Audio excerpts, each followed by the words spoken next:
Good afternoon everyone, welcome back to my channel. আশা করি সবাই সুস্থ আছো, ভালো আছো, স্বাভাবিক আছো। আমরাও খুব ভালো আছি। সকালবেলা কুট্টি বেরিয়ে যাওয়ার পর আমি উঠলাম, উঠে স্নান টান হয়ে গেছে, পুজো টুজো কমপ্লিট হয়ে গেছে। মাছ রাখা ছিল, মাম্মামকে মাছটা ধুয়ে ঠুয়ে আমি দিয়ে দিলাম।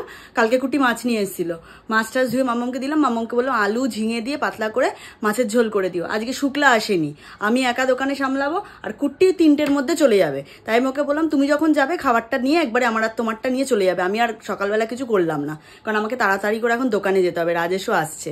চলো পরে দোকানে গিয়ে তোমাদের সাথে কথা হচ্ছে।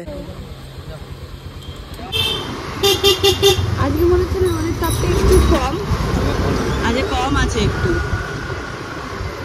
এরকম কমই থাকুক, বেশি বললে আবার বাড়িয়ে দেবে। তোমাদের কমেন্টে শুনে আমি এখন কটনের অন্য পুরো গায়ে চাপা দিয়ে বেরিয়েছি রাস্তায়, যাতে কোথাও রোদ না লাগে। রাজেশ বাবু আমায় ছাড়তে এসেছিল, ওকে ভাবলাম একটু গ্লুকন-ডি করে দিই। বললো হ্যাঁ ভাই দিদি খাবো, একটু করে দিই।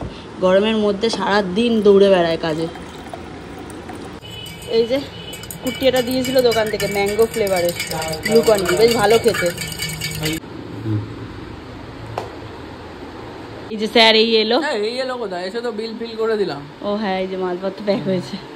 খেতে বসে জানি না এটা কি বাটা বুটা রয়েছে। রেডিনামা দিয়েছে কিছু একটা বাটা, ভাত, গন্ধরাজ লেবু, ভাত, ঝিঙে আলু দিয়ে পাতলা মাছের ঝোল, ডাল, বিউলির ডাল আর পাঁপড় ভাজা। পাঁপড় ভাজা আমার মাস্ট, রোজ এভরিডে। মাথা সানগ্লাসটা খোল, ও সরি। খাও। ঘড়িতে বাজে 7:09। এই জাস্ট কাউন্টার ফাঁকা হলো, গোছাগুছি করলাম। কুট্টি আমাকে হাতে হাতে সমস্ত হেল্প করে দিল, ঠাকুরের সন্ধে ঠন্ধে দিলাম। আর একে দেখো ঘুমিয়ে পড়েছে। আমাকে বললে দাঁড়ায় আধা ঘন্টা একটু শুয়ে নিই, ভাল লাগছে না, সকাল থেকে চলছে। আলাম ঠিক আছে, কাজকর্ম তো মোটামুটি হয়ে গেছে, তুমি আধা ঘন্টা শুয়ে নাও, তারপরে বেরোবো। এখন 7:45 আর আমরা এই জাস্ট বাড়ির দিকে যাচ্ছি। যে একটাই পার্সেল ছিল, তাই জন্য একবার বাড়ি নিয়ে ভোর ভোর তুলে নেব, নাহলে রোদ্দুরে যা আসতে কষ্ট হয়। কে নেবে লাইট পাকা? তুমি নিবে না। আমি এই যে তালা চাবি নিয়ে দাঁড়িয়ে আছি। এই যে নামো হয়েছে, চলো। দেখো এসছে আইসক্রিমের দোকান, আইসক্রিম খাবে বলে। কি ফ্লেভার? মিক্সড। আয় আয় আয় আয়।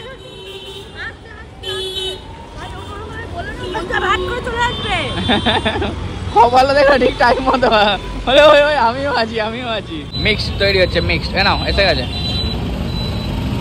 দেখি কালারিং গুলো দেখি। অরেঞ্জ, পাইনাপেল, চকলেট আর একটা কি আছে জানো? এই দেখো এরা দুটোই মিলে আইসক্রিম খাচ্ছে, আমি খাচ্ছি না, আমি বসে আছি। হ্যাঁ হ্যাঁ, আমি নিচেই দাঁড়িয়ে আছি, কুট্টি গেছে ওপরে। একবার প্রমোটার কাকুর ওখানে যেতে হবে, আমাদের পেপারটা একবার পড়ার জন্য, এগ্রিমেন্টের পেপারটা দিয়েছিল, তো আমরা পুরো পড়ে নিয়েছি, সেটাই এখন জমা দেবো। এবং চেক, যেটা মেন অ্যামাউন্টের চেকটা এখন প্রমোটার কাকুর কাছে জমা দেবো। তাই এখন ও আনতে গেছে ওপর থেকে সব কিছু, আমি নিচেই দাঁড়িয়ে আছি, ও এলে তারপর যাবো। বাড়িতে এলাম, ঘড়িতে বাজে 11:25। প্রমোটার কাকুর কাছে কাজকর্ম ছিল, সেগুলো কমপ্লিট করে এই জাস্ট একটু আগে বাড়ি এলাম। এসে দিদির সাথে একটু ফোনে কথা বলছিলাম, পরপর যাদের সাথে কথা বলার, দিয়া ফোন করেছিল, পরপর কথাবার্তা বললাম একটুখানি। এবারে রান্নায় যাবো, আজকে সিম্পল, কারণ আজকে রাত্রিবেলা মানে এখন যে খেদে ঘুমাবো 3:30-র সময় উঠবো, কারণ 4টের সময় আমরা বেরোবো। তোমরা সবাই জানো কালকে হচ্ছে 23শে এপ্রিল, হনুমান জয়ন্তী, মানে হনুমানজির, মানে আমার দাদার হ্যাপি বার্থডে। তো কালকে ভোর আগের মানে আমার ব্লগ যারা অনেক দিন ধরে দেখো তারা জানবে যে হনুমান জয়ন্তীর দিন আমরা ভোরবেলা ওই 3:30-4টের সময়তেই পুজো দিতে যাই হনুমান মন্দিরে। তো কালকেও এটা আর কিছু অন্যথা হচ্ছে না, তো আমরা 3:30, পৌনে 4টে নাগাদই বেরোবো। দেন বেরিয়ে আমি আর কুট্টি যাব হনুমানজিকে পুজো দিতে, হনুমানজির মন্দিরে। হনুমান চালিসা পাঠ করব, বাড়িতে আসবো, স্নান টান করে যাবো ঠাবো, পুজো টুজো দিয়ে আসবো। তারপর আবার বিকালবেলা যে খাবার দাবারগুলো মানুষদের জন্য অ্যারেঞ্জমেন্ট করা হয়েছে 30-40 জনের, তাদের সব খাবারগুলো মানে যে দোকানে দেওয়া হয়েছে আমাদেরকে জাস্ট মানে একটা বড় জায়গাতে তরকারি, একটা বড় জায়গাতে কচুরি, এরমভাবে দিয়ে দেবে। কুট্টি লাড্ডু আনিয়ে নিয়েছে, কন্টেনারও আনিয়ে নিয়েছে। আমি কুট্টি দুজন মিলেই বাড়িতে বসে জিনিসটা পুরো প্যাকিং করব। 30-35টা যে কৌটো হবে আর কি কন্টেনার, তো আমরাই প্যাকিং করব। কৌটোতে থাকবে কচুরি, আলুর তরকারি, একটা করে লাড্ডু, একটা করে জলের বোতল, এটাই দেওয়া হবে। তো এইটা পুরো আমরা নিজেরাই ঘরে বসে পুরো প্যাকিংগুলো রেডি করব, করে মানে 6টার সময় এগুলো আমাদের ডেলিভারি দেবে। তা আনার পরে আমরা এগুলো করে ঠোরে 8টার সময় নিয়ে যাব দেওয়ার জন্য। অনেক মানুষ যারা আমরা প্রত্যেক বছরই দিই, 3 বছর ধরে দিচ্ছি, তো তারা জানে আমরা আসবো, ওয়েট করেই থাকবে, আমি জানি। আর প্রত্যেক মঙ্গলবার যেতে যেতে তারাও আমাদের চিনে গেছে। আর আজকে ওই জন্য এখন রাত্রিবেলা খুব লাইট খাবার খাবো, রুটি আর প্লেন আলু ভাজা। আর রাজেশের মা বাবা গেছে দুজনেই দেশে, ও একা। তাই আমি বললাম তোকে রান্না করতে হবে না রাত্রিবেলা, অর্ধেক দিন না খেয়ে শুয়ে পড়ছে রান্না করার ভয়। আমি তোকে রান্না করতে হবে না, রুটি আলু ভাজা হবে, তুই চলে আসবি এখানে ডিনার করে নিবি, রুটি আলু ভাজা। ওবার বললো দিদি সিমুই বানিয়েছি, সিমুই নিয়ে আসবি? আমি যে হ্যাঁ নিয়ে আসিস, রুটি আলু ভাজা মিষ্টি খেয়ে মানে সিমুই খেয়ে শুয়ে পড়বো। বাবা সকাল 7:30টার মধ্যে রোদ্দুর দেখো ঝলমল করছে। প্রতি বছর কি হয়, রাত্রির 3টে সাড়ে 3টের মধ্যে উঠে আমরা হনুমান মন্দিরে যাই পুজো দিতে। আর সত্যি কথা বলতে এখন এই কদিন এত টায়ার্ড, রিম্পাও এত টায়ার্ড, আমিও এত টায়ার্ড, ঘুম থেকে উঠতে পারিনি। ভেবেছিলাম উঠে যাবো, 1:30টার সময় শুয়েছিলাম, তাহলে 3:30 পৌনে 4টে উঠে যাবো, তারপর চলে আসবো, কিন্তু হয়নি। এখন 7:30টা বাজে, ঘুম ভাঙলো 7টায়। Good morning everyone, welcome back to the channel to new blog. আশা করি সবাই সুস্থ আছো, ভালো আছো, স্বাভাবিক আছো। আমি রিম্পা জাস্ট ফাটাফাটি আছি। আর বহুদিন বাদে আজকে আমি ব্লগ স্টার্ট করছি, কারণ তো আমি সকালবেলা উঠেই অন্তত হয়ে চলি এই দোকানে। আর স্টার্ট করে রিম্পা স্টার্ট করে, পরে আমি ব্লগের ভেতরে এন্ট্রি মারি আছি। আর এখন 7:30টার মতো বাজে, স্নান টান কমপ্লিট, রিম্পাও স্নান টান কমপ্লিট। এখন যাচ্ছি আমরা গোড়াবাজার হনুমান মন্দিরে পুজোটা দিয়ে আসতে। চলো, গুড মর্নিং। স্নান টান হয়ে গেছে, পোটলা রেডি, চলো। সকাল সকাল এত রোদ, সানগ্লাসটা না নিয়ে বেরোলে বিশাল ভুল করতাম।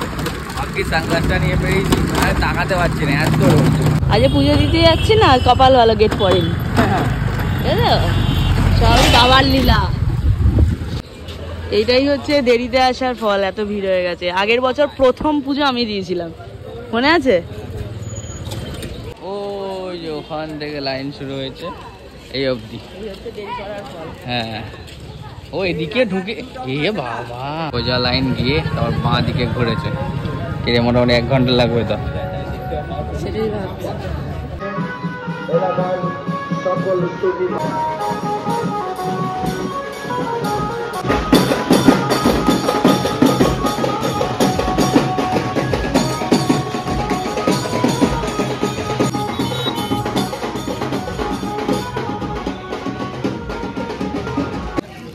দেখো এটাকে দেখো,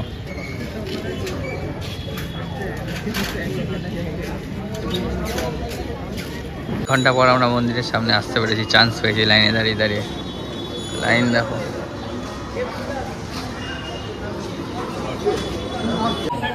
বাবা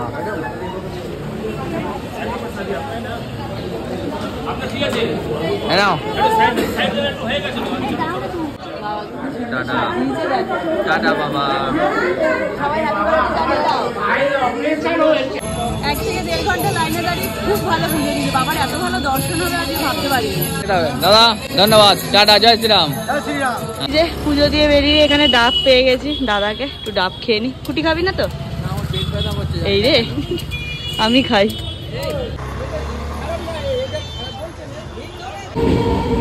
আসার সময় ঠিক লাইনে দাঁড়াতে হয়েছে আমাকে। পুজো টুজো দিয়ে এই বাড়ি এলাম, কুটি আমাকে নামিয়ে দিয়ে ঘরের ঠাকুরের মালা এনে দিয়ে দোকান চলে গেছে। এখন আমি আমার ঘরের যে বজরংবলী আছে তাকে পুজো টুজো দেবো, দিয়ে তারপর একটুখানি বসবো, জল টল খাবো। এই যে আমার ঘরের বাবাকে আমি সুন্দর করে কাপড়ে পেতে মালা ঠালা পরিয়ে দিয়েছি, লাড্ডু খেতে দিয়ে দিয়েছি, চামেলির তেলের প্রদীপও জ্বালিয়ে দিয়েছি। এবার একটু বাবার সাথে টাইম কাটাই, তারপর ঘরে যাব। ঘড়িতে বাজে অনেকটা বেলা হয়ে গেছে, 2:15। কুট্টি আজ একটু তাড়াতাড়ি দোকান থেকে এসেই শুয়ে পড়েছে। ওর না শরীরটা একটু ভালো লাগছে না, হয়তো গরমের লুটা লেগে গেছে। মানে এত গরম ওদের দোকানের ওপরটা তো অ্যাডবেস্টার, প্রচণ্ড গরম, হয়তো লু লেগে গেছে। ওই জন্য বলছে পেটটা ব্যথা করছে, শরীরটা একদম দুর্বল লাগছে। আসার পরে আমি ওকে একটু নুন চিনির জল করে দিলাম, খেয়ে শুয়ে আছে। বললাম আমাকে দুপুরে ভাত দিও না, জাস্ট একটু নর্মাল জল মুড়ি দিও চিনি নুন দিয়ে, আমি ওটাই খাবো। বললাম চলো ঠিক আছে। তাই জন্য এই যে সব সবজিপাতি পনির সব আনা ছিল, আমি কিছুই করলাম না। আর একার জন্য কি করব, ওই জন্য একটুখানি আলু ভাজা কেটে দিয়েছে মাম্মা, আলু কেটে দিয়েছে, একটু তেল দিয়ে আলু ভেজে ওর মধ্যে ভাতটা দিয়ে একটু নাড়াচাড়া করে নামিয়ে ওটাই খেয়ে নিই। কারণ অলরেডি আবার 6টা থেকে 7টার মধ্যে এই কাজগুলো করতে হবে। এই যে সমস্ত কন্টেনার এসে গেছে, এইগুলোতে সব খাবার প্যাকিং হবে। রাজেশ নিয়ে আসবে 6টার সময় খাবার দাবারগুলো। একটু আলু ভেজে নেব ভাতের সাথে, একেবারে কড়াই চাপিয়ে দিচ্ছি। গুড ইভিনিং, এখন ঘড়ির সময় 6:45। হঠাৎ সকালবেলা শরীরটা এতটা খারাপ করেছিল, দাদাকে ফোন করে বললাম যে তুই একটু দোকানে, আমি পারছি না, শরীর পুরো ছেড়ে দিয়েছে। তারপর দাদা গেল তখন 11টার সময়। ওই যে বাড়ি এসে আমি রেস্ট নিয়েছি আর ঘরেই ছিলাম, সারাদিনে বেরোয়নি। এখন অনেকটা ভালো লাগছে আর কি। আর যেহেতু আজকে হনুমান জয়ন্তী, প্রতি বছরই আমরা কিছু না কিছু খাবারের অ্যারেঞ্জ করি। ওখানে অনেক মানুষ থাকেন আর কি, ওই 30-35 জন মতো। সেই ক্ষেত্রে রিম্পা রাজেশ গিয়ে আগেই আমাদের স্মৃতির মোড় যাওয়ার রাস্তায় বৈশাখী আছে, ওখানে পুরো ভেজ জিনিস তৈরি হয়। প্রতি বছরই আমরা কচুরি আর একটা তরকারি আর মিষ্টি আর জল এটুকু আমরা অ্যারেঞ্জ করে থাকি। সেটাও এবারে করা হয়েছে। ওখানে 30-35 জনের বেশি হয় না, তার ওইরকম 30-35টা কন্টেনার করা হবে। জিনিসপত্র অর্ডার দেওয়া রয়েছে।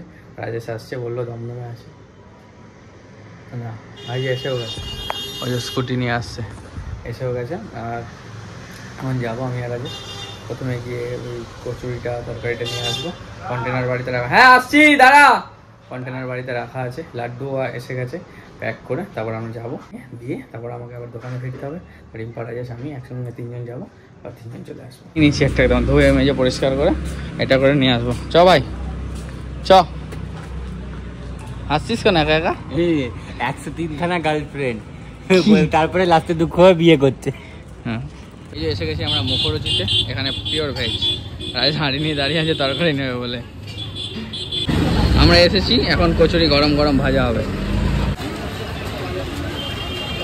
একদম ফুলকো ফুলকো কচুরি।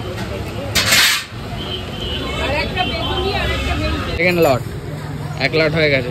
ভাই আমাদের কত পিস অর্ডার দেওয়া? 135টা। এখন 135টা ভাজতে অনেক সময় লাগবে, তাই দাঁড়িয়ে থাকি। হ্যাঁ হয়ে যাচ্ছে মোটামুটি, একেবারে 15টা করে হয়ে যাচ্ছে। 15টা মতো তো হবেই হবে। হ্যাঁ, ওই দাদা আরেকটা হেল্প করছে, যেটা ওই যে তরকারিটা প্যাক করে দিচ্ছে। নাহলে আমাদের বাড়িকে করতে আরও সময় লাগবে, তাই দাদা যতটা পারছে করে দিচ্ছে। পারলে হয়তো পুরোটাই করে দেবে, কারণ এদিকে ভাজতে ভাজতে সময় লাগবে, ওদিকে ততক্ষণ ওটা করে দিচ্ছে। তরকারিগুলো প্যাকিং করে একেবারে হাঁড়ির মধ্যে দিয়ে দিয়েছে, আর কচুরি সব এখানে। এবার বাড়ি গিয়ে ঝাপাঝাপ প্যাকিং করতে হবে। এসে গেছি সব কিছু নিয়ে, কন্টেনার এগুলো রেডি করছি। তরকারি একবারে ভরে নিয়ে চলে এসেছি। আর লাড্ডু এখানে, আর এই বক্সে রাখা আছে। কচুরি কই? কচুরি ব্যাগে। ও আচ্ছা, বার কর ভাই, বার কর। লাড্ডু গরম হয়ে গেছে।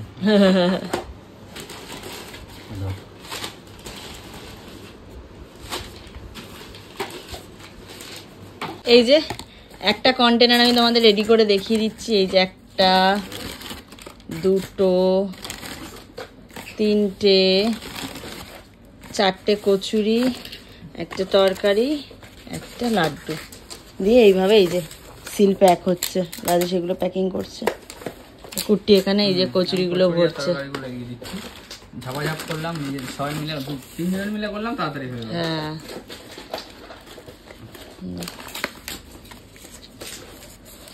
দুটো হবে। আর দুটো। এই যে আমাদের প্যাকিং ডান, 2টো ব্যাগ হয়েছে। একটাতে 20টা আছে, একটাতে 10টা হয়েছে, টোটাল 30টা। চলো বেরিয়ে গেছি আমরা মন্দির যাওয়ার জন্য। কুট্টি সামনের স্কুটিতে আর আমি রাজেশের স্কুটিতে। কুট্টি স্কুটির মধ্যে সমস্ত খাবার দাবারগুলো বড় প্যাকেটটা রাখা রয়েছে। ও তেল ভরলো বলে যাওয়ার সময় পুজো দিতে গেলাম তখন ফাঁকা, আবার এখন যাচ্ছি মন্দিরে এখনো ফাঁকা। দেখবো আসার সময় আটকানো থাকবে। আস্তে আস্তে আসো। মন্দিরের সামনে এসে গেছি। এই যে ওই যে দূরে দেখতে পাচ্ছ, ওইখানে ওই যে গাড়ি পার্কিং পেয়েছে। এত ভিড়। এটা মন্দিরের দিকটা, মানে এই পিছন দিকটাই মন্দির। এসে গেছে, চলো। ভিড় আছে, হ্যাঁ ভিড়টা দেখো।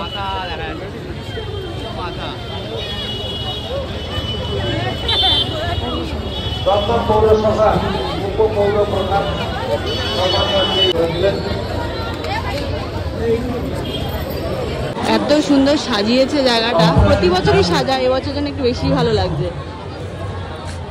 ওই তুই আছিস তো? জলছত্র হচ্ছে।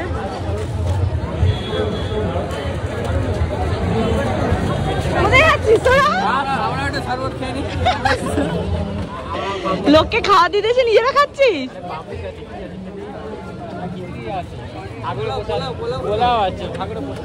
খাবেন আমার এটা হাতে দিয়ে দাও। এখানে পোলাও আলুর দম দিচ্ছে, ব্যাস চলে গেছে। এখানে এসেও ফ্যামিলি মেম্বারের সাথে দেখা। অনেক দূর থেকে এসছো। Thank you thank you. আমরা সকালেই পুজো দিয়েছি একদম। এই হনুমান মন্দিরে 20খানা বক্স দেওয়া হয়েছে। আর আরেকটা যেটা আমাদের দমদম রোডে হনুমান মন্দির আছে, এটা তো গোড়াবাজার হনুমান মন্দির, আরেকটা যেটা আছে দমদম রোডে হনুমান মন্দির আমার দোকানের ওখানে। তো ওখানে এবার আবার যাচ্ছি, আমাদের আরো 10টা বক্স সাইড করে রাখা আছে, ওই 10টা বক্স আমরা ওখানে দেবো। তাহলে 2 জায়গার হনুমান মন্দিরই দর্শন হয়ে যাবে। ট্রাফিক হবেই, আমার মনে হয় বিশাল ভিড় না, সামনে যা জ্যাম, তার জন্য রিম্পাকে নামিয়ে দিয়েছি। রিম্পা কন্টেনারগুলো নিয়ে চলে গেছে, রিম্পা ওদিকে দিতে থাকুক, ততক্ষণ আমরা পৌঁছাতে রিম্পাকে নিয়ে আবার চলে যাবো। জয় বজরংবলী। আপনারাও ট্রাফিকের অনুশাসন মেনে গাড়ি চালাচ্ছেন, আপনাদের জন্য আপনাদের সহযোগ। এখানে যা ভিড় ছিল, আমি ফোনটা রিস্ক পাইনি কুটির থেকে নিয়ে আসা, দেওয়া হয়ে গেছে, এখন বাড়ি ফিরে যাচ্ছি। প্রচন্ড জ্যাম, প্রচন্ড রাস্তা পুরো মানে পুলিশ হেভি মেনটেন করছে পুলিশ। সত্যি কথা, কোনো অসুবিধা হচ্ছে না, তাই না? সত্যি তাই। বাড়ি যাচ্ছিলাম, রাজেশ বলল যে দিদি তোমাদের ফ্ল্যাটের মানে জমিতে কাজ শুরু হয়ে গেছে, তাই আমি ভাবলাম একবার যাওয়ার সময় দেখেই যাই। এই যে এগুলো কিসের কাজ হচ্ছে ভগবান জানে। সব পাইলিং হবে, পাইলিং। এই যে এখানে সব পড়ে গেছে, মেশিনপত্র চলে এসছে। এই জমিটাতেই আমাদের ফ্ল্যাট হচ্ছে। এই যে বাউন্ডারিটা দেখছো না, এটার পিছনেই আমাদের ক্লাবের মাঠ। হ্যাঁ, মানে এখানে থেকে এটা পুরো আমাদের ওপেন সারা জীবন, ঠিক আছে? একদম এই টাইম থেকে তোমাদেরকে আমি দেখানো শুরু করছি, দেখতে থাকো। সবাইকে খাবার দাবার দিয়ে এসে আমি একটু শুয়েছিলাম। কুর্তি তো আমাকে নামিয়ে দিয়ে দোকানে চলে গেছে। ঘড়িতে বাজে এখন 10:35। একটু না খুচখুচ কিছু খেতে ইচ্ছা করলো আমার, না নিরামিষের দিনে একটু খুচখুচ করে কিছু খেতে ইচ্ছা করে। আর শনিবার তো বাইরের কিছু খেতেও পারবো না। আর তার চেয়ে বড় কথা, আমি বাইরের এখন ওই ফিশ ফ্রাই, ফিশ ফিঙ্গার, হ্যান ত্যান, রোল চাউমিন কিনে আমি খাইও না। সেটা তোমরা জানোই, যবের থেকে আমার ওই প্যাঙ্কিয়াসে ফ্যাটটা ধরা পড়েছে তবে থেকে আমি খাওয়াটাকে পুরো কন্ট্রোল করে নিয়েছি। বাইরের খাবার খাই না বলতে গেলে। তো এই জন্য বাড়িতে একটু পনির ছিল, ভাবলাম কি বানানো যায়, মুখটা একটু কিছু খেতে ইচ্ছা করছে। এই যে যেই বলা সেই কাজ। বাড়িতে একটু পনির ছিল, পনিরটাকে গ্রেট করলাম। গ্রেট করে ওর মধ্যে একটুখানি গোলমরিচ গুঁড়ো, একটু নুন, একটু ধনে গুঁড়ো সব কিছু দিয়ে মিক্স করে একটা পেস্ট মানে মেখে নিয়েছি। নিয়ে এরকম করে আটটা এরকম শেপ বানিয়ে নিয়েছি, হাত দিয়ে গোল গোল করে বানিয়ে নিয়েছি। আর এখানে একটুখানি ময়দা আর বেসন জলে গুলে নিয়েছি। এখানে এই যে আছে বিস্কুটের গুঁড়ো, একটু হালকা তেলে এটাকে ফ্রাই করে খাবো। একটা আমি করে নিয়েছি, আর একটা কিভাবে করছি তোমাদেরকে দেখাচ্ছি। এটাতে প্রথমে ডিপ করব, করে এই একটু চামচ দিয়ে করলে বেটার হয়, এই একটু চামচ দিয়ে করলে বেটার হয়, আমি হাত দিয়েই করে ফেললাম।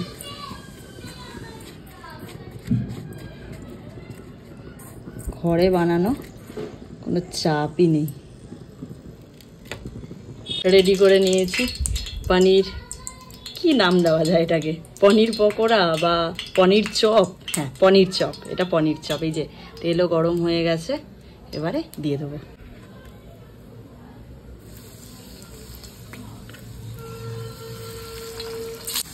এই যে ভাজাভুজি চলছে, হয়ে গেলে পুরো দেখাচ্ছি। এরকম বানিয়ে খেতে বেশ ভালোই লাগে, শরীর দেয় না তবু মনে হয় না আজ একটু করি।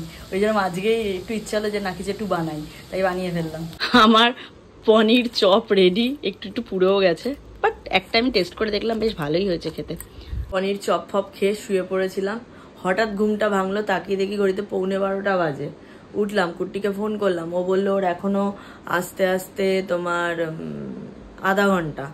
আমি বললাম তাহলে আমি শুয়ে পড়ছি। আমার কি বলতো, পনির তো খুব ভারী হয়। 4টে পকোড়া খেয়েছি, পেট পুরো ফুল হয়ে গেছে, জল খেয়ে নিয়েছি, ওষুধ খাওয়া হয়ে গেছে, আমি শুয়ে পড়বো। আর কুট্টি আজ রাত্রিরেও বললো ও জলমুড়ি খাবে, অন্য কিছু খাবে না, তাই জন্য ও জলমুড়ি নিজেই নিয়ে খেয়ে নিতে পারবে, চাপ নেই।